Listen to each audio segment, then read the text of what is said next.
যখন আমার মৃত্যু হবে, যখন আমাকে কফিনে করে কবরের কাছে নিয়ে যাওয়া হবে, তুমি কখনোই ভেবো না আমি হারিয়ে যাচ্ছি এই পৃথিবী থেকে।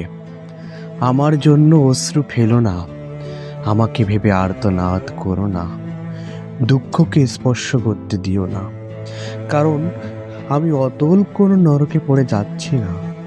যখন দেখবে আমার মৃতদেহটা নিয়ে যাওয়া হচ্ছে, আমার চলে যাওয়াতে অশ্রু ফেলো না, আমি তো ছেড়ে যাচ্ছি না, আমি পৌঁছে যাচ্ছি অনন্ত ভালোবাসায়। যখন তুমি আমাকে কবরে রেখে আসবে, বিদায় বলো না, মনে রেখো কবর কিন্তু শুধুই একটা পর্দা, যার পেছনে লুকিয়ে রয়েছে এক অনন্ত স্বর্গীয় দ্বার। তুমি শুধু দেখবে আমাকে নামানো হচ্ছে কবরে, এখন দেখবে আমাকে আবার উঠে আসতে। যখন সূর্য অস্তমিত হয় কিংবা চাঁদ ডুবে যায়, সেই মুহূর্তে কি তারা শেষ হয়ে যায়? দেখে মনে হয় যে শেষ, অনেকটা সূর্যাস্তের মতো, কিন্তু বাস্তবিক অর্থে এ এক নতুন সূচনা। যখন তোমাকে আটকে দেওয়া হবে কবরে, সেই মুহূর্ত থেকে তোমার সত্তা স্বাধীন।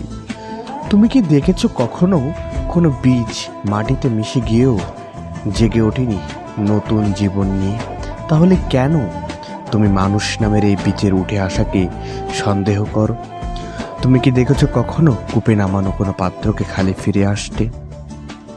কেন একটি শর্তার জন্য তুমি আর্তনাদ করো, যেখানে কিনা এটি পারে আবারও ফিরে আসতে, যেভাবে ফিরে এসেছিল কূপ থেকে ইউসুফ?